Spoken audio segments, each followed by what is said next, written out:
Hello, I'm Mark Anstead from the local wine school. We're at the London International Wine Fair talking to leading players in the UK wine trade. And I have with me today Hal Wilson, Director of Cambridge Wine Merchants, Independent Wine Challenge Merchant of the Year last year. Congratulations again on that win, Hal. Thank you, Mark.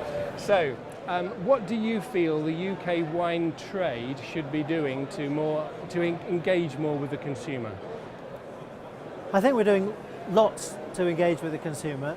Our business is being started on the principles of making wine accessible, informative, educational in a fairly enjoyable way, and bringing people from wherever they're starting from in their wine knowledge, bringing them up to a level where they see wine as a really natural part of everyday life and something that improves their lives. So we love to spend time with our customers, and I think that's a really important part that possibly some people are missing out on.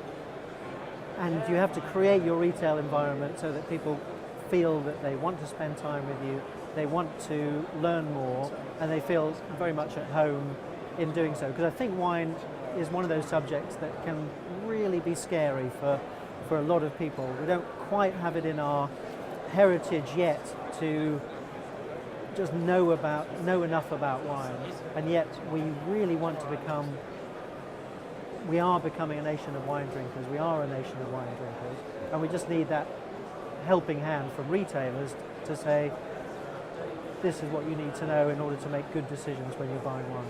So describe to me what it is you've done to your retail environment that will make people feel at home. A number of things.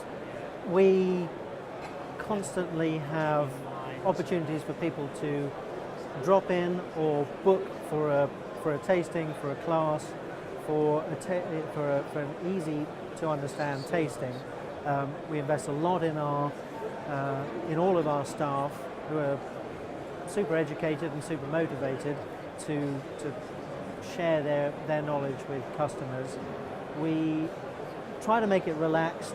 We have all of our shops have on licenses, so people can actually sit and have a glass of wine and try different wines by the day. We're passionate about all sorts of different wines, but fortified wines is one of our areas of specialism, and so people can come and learn bit by bit, and so just add levels to their knowledge by buying a glass, tasting whatever's on, free tasting, signing up for informal tasting with a winemaker or with one of our tutors, or going for a wine WSET course. So there's a whole sort of ladder with each rung sort of building up for the right customer, for the right level of knowledge. And we're not trying to expect people to come in on the 10th rung of the ladder in order to be a customer of Cambridge Wine Merchants. We're very happy for them to be on the first rung and want to know a bit more of what it's all about. See, I know that you run a lot of wine tastings. How do you measure the return on investment of that? There must be quite a bit of effort involved in putting that on as a program of events. Is it just mainly anecdotal, that customers tell you how much they benefited, or do you have another way of knowing you're getting the return on that? That's a good question. I think it's just an extremely important part of our business philosophy that we are there to educate. The style in which we do it will differ from other wine schools, and I think that's something that's sort of just peculiar to our company. And return on investment, difficult to put a finger on, but if we didn't offer this range of services, I think we'd be just any other wine shop. Yeah, we'd miss out on really what makes us very special. Okay, and I also think one of the great things about your shop is the talkies on the bottles, because there's so many wine shops you go in and you don't see that, and this is something that really gives the consumer extra information about the wine. So somebody somewhere has a job, don't they, of writing that out. And we all do, Mark. Those people who have tasted a wine, we really want them to say what they thought about it. And there are lots of opportunities for staff to taste wines through get-togethers where we look at it, we call them sort of manifesto tastings, where the buyer of a certain range or from a certain supplier or from a certain country will explain the whole range and philosophy, and we'll get to taste, a dozen wines.